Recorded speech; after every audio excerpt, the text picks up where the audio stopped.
안녕하세요, 여러분. 도널드 트럼프. 이름만 들어도 다 아실 텐데요. 그렇죠. 모르는 분이 거의 없죠. 근데 오늘 저희는 그 익숙한 이름 뒤에 숨겨진 아주 깊숙한 이야기, 그의 시작점으로 한번 들어가 보려고 합니다. 네. 어린 시절, 또 청년기, 이런 것들이 과연 오늘날의 그를 어떻게 만들었을까 하는 거죠. 네. 저희가 오늘 함께 볼 자료는 트럼프 5부작 황금탑의 그림자라는 다큐멘터리인데요. 그중에서도 일부 문제아의 탄생, 이 부분 대본을 좀 발췌해서 살펴볼 겁니다. 아, 다큐멘터리군요. 네. 이걸 통해서 그의 뭐랄까 독특한 성격, 또 그 엄청난 야망 같은 게 어디서 시작됐는지 그 뿌리를 한번 추적해 보는 거죠. 좋습니다. 그냥 뭐 연대기 나열이 아니라 그 행동 패턴의 근원을 찾아가는 거네요. 맞습니다. 그 형성기의 결정적인 순간들을 좀 들여다보는 게 오늘 저희의 목표입니다. 흥미롭네요. 자, 그럼 그가 세상을 떠들썩하게 만들기 훨씬 전 그 씨앗들을 찾아 떠나는 시간 여행, 지금 바로 시작해보죠. 네. 첫 키워드부터가 상당히 강렬합니다. 자료는 그의 어린 시절을 문제아였다, 이렇게 딱 정의를 하는데요. 1940년 뉴욕 퀸즈 출생인데 당시 시대 상황이나 가족 분위기, 이건 어땠는지 먼저 좀 짚어주시죠. 2차 세계대전 직후잖아요. 미국이 이제 승전국으로서 자신감도 넘치고 경제적으로도 엄청난 호황을 누리던 시기였어요. 네, 특히 뉴욕은 뭐 정말 에너지가 넘쳐나는 막 팽창하던 그런 도시였죠. 그렇죠. 이런 배경 속에서 그의 아버지 프레드 트럼프는 단순히 부동산 개발업자, 이걸 넘어서는 인물로 그려집니다. 자료에서는 정치적 사업가라고까지 표현하는데요. 아, 정치적 사업가요? 네, 이게 좀 흥미로운 지점인데 그냥 건물만 짓는 게 아니라 정계 인맥을 잘 활용하고 또 세금 혜택 같은 걸 교묘하게 이용해서 부를 쌓는 데 아주 능통했던 거죠. 그렇군요. 어머니 메리앤 맥레오드는 스코틀랜드 이민자 출신인데 상대적으로는 좀 조용한 역할로 묘사되고요. 다섯 자녀 중에 이 도널드가 둘째 아들이었는데 어릴 때부터 뭔가 달라도 확실히 달랐다고 해요. 다르다. 어떤 점이 구체적으로 달랐을까요? 자료에 나온 일화들이 정말 눈길을 끌던데요. 네, 그렇죠. 어린 나이에 선생님 앞에서 선생님은 부자도 아니잖아요. 근데 어떻게 성공을 가르칠 수 있어요? 이렇게 되물었다는 거? 와, 이건 정말 좀 충격적인데요? 네, 그렇죠. 상당히 당돌하죠. 이게 그냥 어린애 치기라고 봐야 할지?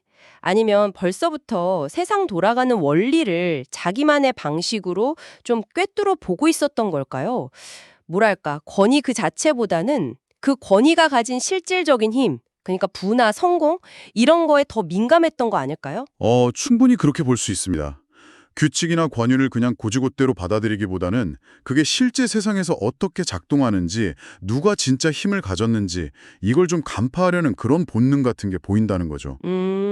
본능이요? 학교에서 별명이 통제 불가, uncontrollable 였다는 거나 뭐 종이 비행기 날리고 친구들 데리고 다니면서 직구전 장난 주도하고 싸움도 잦았다. 이런 기록들을 보면 단순한 말썽꾸러기 그 이상이죠. 네. 친구가 회고한 것처럼 트럼프와 함께 있으면 뭔가 꼭 일이 벌어질 것 같았다. 이런 말은 그가 이미 어린 나이에도 주변에 영향을 미치고 주목을 끌어당기는 방법을 좀 본능적으로 알았다는 것 같아요. 그러니까 그냥 규칙을 어기는 수준이 아니라 어쩌면 자신만의 어떤 규칙 혹은 세력 이런 걸 만들려는 시도였을 수도 있다. 이런 말씀이시군요. 네, 그렇게 해석해볼 여지도 충분히 있습니다. 와, 이거 굉장히 흥미로운 관점인데요.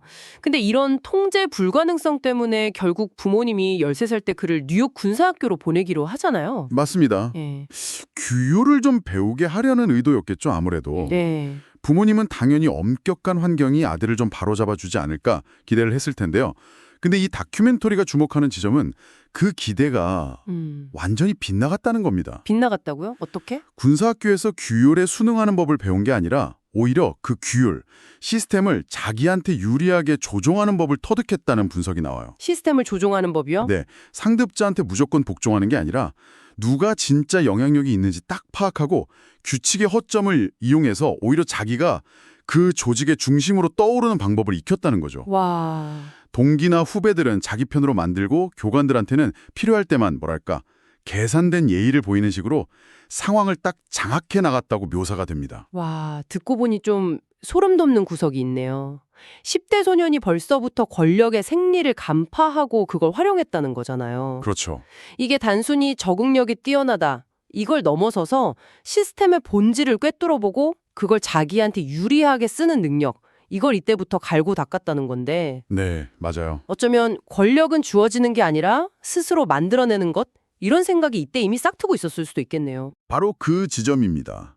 규율을 내면화해서 자기를 단련하는 대신에 외부 시스템이 어떻게 돌아가는지를 파악하고 그걸 자기 목적 달성을 위해 활용하는 능력.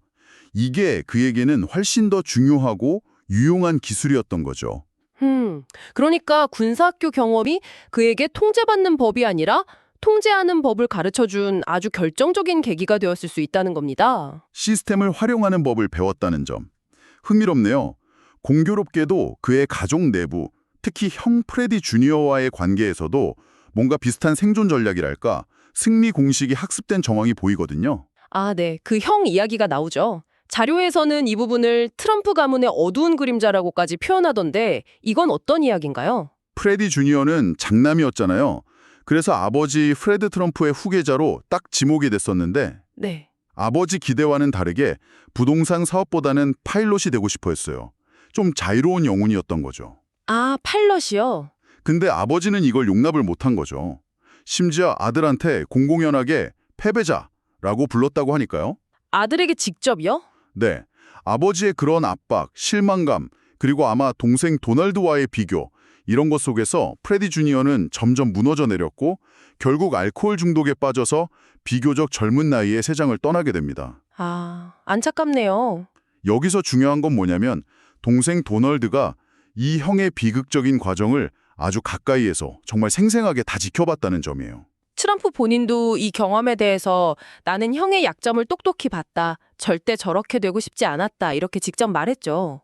네, 맞아요. 그래서 그가 술, 담배, 마약 이런 걸 극도로 멀리하는 이유가 단순히 뭐 건강이나 도덕적인 신념 이런 것 때문이라기보다는 약해지는 것에 대한 병적인 공포 때문이었다. 이 분석이 상당히 설득력 있게 다가오더라고요. 그렇죠. 약해지는 순간 아버지한테 패배자로 낙인 찍히고 세상에서 도태일 거라는 그 깊은 두려움. 네. 이게 참 중요한 질문을 던지는 것 같아요. 그의 인생 전반에 걸쳐서 나타나는 그 강한 강함에 대한 집착 있잖아요. 타협을 모르는 승부욕. 그 뿌리가 혹시 여기에 있는 건 아닐까요? 그럴 가능성이 매우 높다고 봅니다.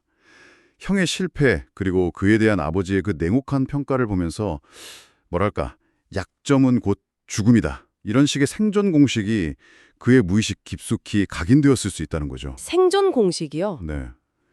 자료에서 언급되는 강자는 규칙을 만들고 약자는 규칙을 따른다. 이 냉혹한 철학이 바로 이 뼈아픈 가족사를 통해서 더욱 강하게 자리 잡았을 가능성이 커요. 즉, 약점에 대한 공포가 역설적으로 그의 행동을 밀어붙이는 가장 강력한 엔진 중 하나가 되었을 수 있다는 겁니다. 실패하지 않기 위해서, 약하게 보이지 않기 위해서 끊임없이 강함을 증명해야 한다는 강박 같은 거요. 와, 그렇군요. 군사학교를 졸업하고 아버지 회사에 들어갈 준비를 하면서도 그의 시선은 이미 퀸즈 너머를 향하고 있었다고 하죠. 네. 나는 퀸즈가 아니라 맨해튼을 원한다. 이 한마디에 그의 야망의 크기가 딱 드러나는 것 같아요. 그렇죠. 스케일이 달랐던 거죠. 이후 포드햄 대학을 잠시 다니다가 미국 최고 명문 경영대학원 중 하나죠. 펜실베니아 대학교 와튼 스쿨로 편입을 하게 됩니다. 네, 와튼 스쿨. 당시에도 그렇고 지금도 부동산 금융이나 경영 이쪽에서는 세계 최고 명문이죠. 그렇죠. 근데 이 다큐멘터리는 트럼프가 와튼에서 학문적인 깊이를 파고들었다기보다는 인맥을 쌓고 자기 이미지를 만드는데 훨씬 더 공을 들였다. 이렇게 지적을 해요. 아, 그래요? 네. 부유한 집안 자제들이 많은 동문 네트워크에 아주 적극적으로 참여하고 교수들한테는 자기가 굉장히 성실하고 유망한 학생인 것처럼 보이도록 연기를 했다는 거죠. 연기요? 어떻게 보면 순수한 학문 탐구보다는 사회적 성공에 필요한 관계 관리나 자기 연출 기술 이런 걸 먼저 연마한 셈이라고 볼 수 있어요. 그런데 이 와튼 스쿨 편입 과정 자체에도 논란이 끊이지 않잖아요. 아, 네. 그 얘기도 있죠. 당시에 그의 학업 성적이 그렇게 뛰어나지 않았는데 아버지 프레드 트럼프가 학교에 거액의 기부금을 낸 덕분에 편입이 가능했다. 이런 의혹이죠. 네, 그런 소문이 파다했죠. 심지어 어떤 와튼스쿨 관계자는 그는 시험을 통과한 게 아니라 지갑을 통과했다. He didn't pass the tests, he passed the wallet. 이렇게 말했다는 내용까지 자료에 나오던데요. 네, 참 직설적인 표현이죠. 이 의혹에 대한 트럼프의 반응이 또 그의 캐릭터를 아주 압축적으로 보여주는 것 같아요. 결과가 중요하지 과정 따위는 기억도 안 난다. 하하하, 그렇죠. 자, 여러분 이게 뭘 의미하는 걸까요? 과정이 어떻든 정당성이나 공정성 논란 같은 건 전혀 개의치 않고 오직 최종적인 결과, 즉 승리만이 중요하다는 그의 철학. 이건 정말 극명하게 드러내는 대목 아닐까요? 맞아요. 딱 그겁니다. 수단과 방법이 어찌되었든 원하는 결과를 딱 쟁취하는 것.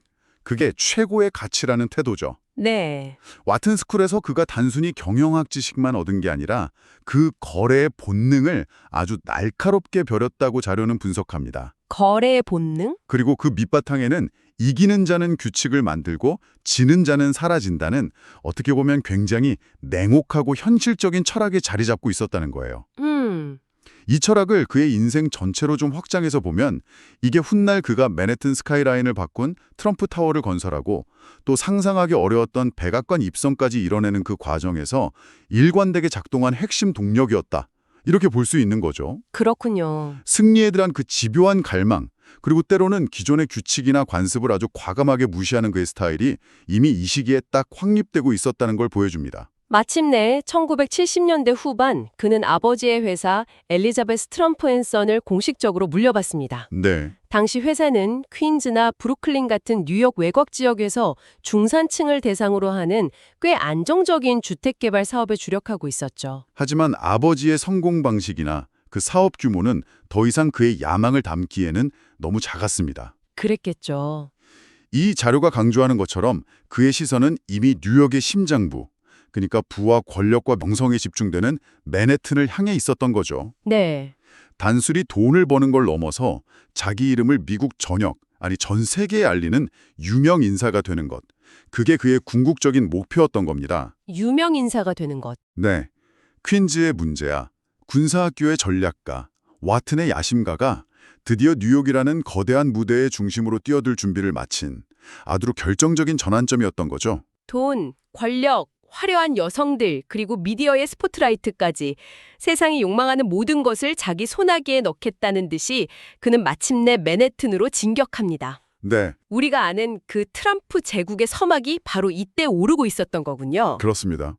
자, 오늘 저희는 도널드 트럼프라는 이 거대한 인물의 퍼즐 조각들을 그의 초기 형성기에서 한번 찾아 맞춰봤습니다. 네, 요약해보자면 어린 시절부터 몸에 밴 어떤 규칙의 경계를 시험하고 이용하려는 성향, 또 형의 비극을 통해 내면화된 약점에 대한 극도의 공포와 강함에 대한 집착, 그렇죠. 그리고 군사학교와 와튼스쿨에서 갈고 닦은 시스템 활용 능력과 자기 연출 기술, 또 이 모든 걸 아우르는 맨해튼 정복이라는 엄청난 야망까지. 네, 복합적이죠.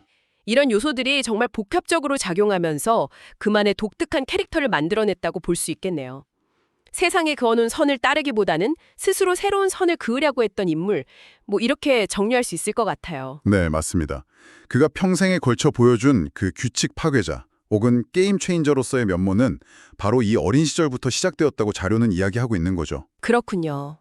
기존의 틀에 안주하지 않고 때로는 논란을 감수하면서까지 자기만의 방식으로 승리를 쟁취하려는 그의 전략이 훗날 미국의 최고 지도자가 되었을 때 국가 운영 방식이나 국제관계에 어떤 파장을 일으켰는지 이런 부분들을 좀 연결해서 생각해 볼 지점이 많은 것 같습니다. 오늘 이야기를 마무리하면서 청취자 여러분께 마지막으로 질문 하나를 던져드리고 싶습니다. 네, 오늘 저희가 살펴본 이 강렬했던 어린 시절의 경험들, 아버지와의 관계, 형의 그림자, 학교에서의 생존 방식, 이런 것들이 구체적으로 그가 훗날 내린 수많은 결정들에 어떤 식으로 투영되었을까요?